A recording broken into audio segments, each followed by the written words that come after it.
Ngayong araw, may dumating na package dito sa shop. Tahimik lang akong nag-aayos kanina nung nakita ko yung pangalan sa parcel. Napangiti ako, galing mismo sa kapatid kong babae. At alam naman natin kapag babae ang may-ari ng cellphone, ingat na ingat, maalaga, at syempre, medyo maarte sa gamit. Ayaw ng gasgas, ayaw ng basag, at higit sa lahat ayaw ng pangit ang display. Kaya nung hinawakan ko yung box, alam ko na agad. May kwento to. Pagbukas ko ng box, dahan-dahan. Parang may kaba. At doon ko nakita, isang iPhone 11. Pero hindi na siya katulad ng dati. May problema sa LCD, may lines, minsan nawawala ang display.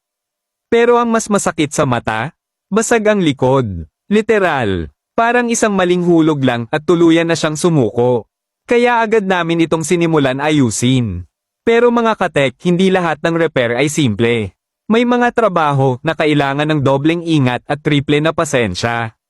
At ito, isa doon. Back glass removal, isa sa pinakadelikado. Ang likod ng iPhone 11, hindi basta plastic. Hindi rin basta salamin. Ito ay tempered glass na dikit gamit ang industrial grade adhesive.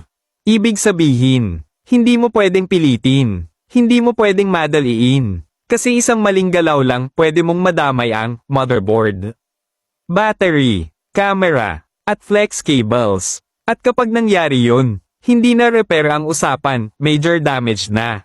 Controlled heat application. May tamang init, 80 to 90 degrees C. Sapat para lumambat ang adhesive pero hindi makakasira sa loob. Dito pa lang, kailangan na ng experience. Precision scraping. Walang metal. Walang matulis. Plastic tools lang. Dahan-dahan, paisa-isang tinatanggal ang bubog. Parang naglilinis ka ng sugat.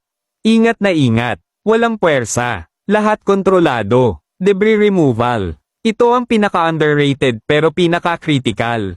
Bawat piraso ng salamin kahit gaano kaliit, kailangan mawala. Gamit ang microfiber at 99% alcohol. Kasi kahit isang maliit na bubog lang pwedeng magdulot ng short circuit. Loose connection, future damage. At nung malinis na ang likod, doon pa lang kami naglagay ng bagong back glass.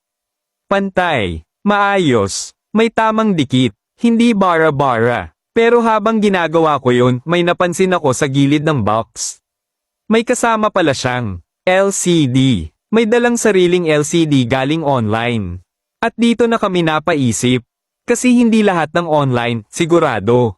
Tiningnan ko yung brand. At nakita ko, Fly CDI. Real talk, ano ang Fly CDI? Ito ay isang Class A aftermarket LCD. Hindi original, hindi official, at hindi dumaan sa tamang standard. Sa madaling salita, copy lang. At ito ang katotohanan na madalas hindi sinasabi. Hindi accurate ang kulay, mahina ang brightness, walang oleophobic coating, may glare at distortion. At pinakadelikado, ghost touch. Bigla-bigla gumagalaw. Nagtatype mag-isa. Nag-o-open ng apps. Bakit nangyayari to? Dahil ang touch IC nito. Generic lang. Hindi fully compatible sa system. At hindi pa dyan nagtatapos. Mabilis uminit. Mas mahina ang build quality. Mas fragile ang flex cables. At worst case, pwedeng makadamay ng ibang parts. Bago namin ikabit, kinausap muna namin ng maayos. Ipinaliwanag lahat. Walang tinago. Walang sugarcoat. Dahil dito sa shop, hindi lang kami nag-aayos. Nagbibigay kami ng katotohanan. Pwede naming ikabit. Oo. Pero dapat, alam mo ang risk. Dahil tandaan mo ito, ang murang pyesa ngayon, pwedeng maging doble gastos bukas. Paalala sa lahat, kung bibili kayo ng parts online, huwag puro presyo. Tingnan nyo, quality, warranty, reviews, at feedback ng technicians. At tandaan nyo ito, ang murang nabili, kadalasang mas napapamahal sa huli.